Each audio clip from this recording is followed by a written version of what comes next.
জাহান্নামী হয়, কিন্তু সে তো বেঈমান হয়ে যায় নাই। মুসলমান অবস্থায় যদি আত্মহত্যা করে, তার অন্যায় হয়েছে, সে গুনাহের কাজ করেছে, এখন তার জন্য আল্লাহর কাছে মাফ চাওয়া যাবে। আর আল্লাহ চাইলে মাফ করতে পারেন। সে শিরক করে মরে নাই, শিরক করে যদি মরে তাহলে আল্লাহ মাফ করবেন না। এটা আল্লাহ তাআলা যদিও শাস্তি দিবেন ঘোষণা দিয়েছেন। আবার এখান থেকে এটা কেউ বুঝিয়েন না যে তাহলে আত্মহত্যা বোধহয় খুব সাধারণ জিনিস। আত্মহত্যা করা কাবিরা গুনাহ, এরকম কাবিরা গুনাহ হাদিসে আছে চিরকাল জাহান্নামে থাকবে, এরকমও আছে।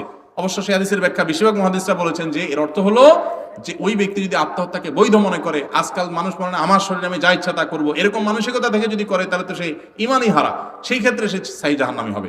কিন্তু জাহান্নামে যাবে আত্মহত্যা করে। নবী সাল্লাল্লাহু আলাইহি সাল্লাম আত্মহত্যা যে করে মারা যেতে তার জানাজা পড়তেন না।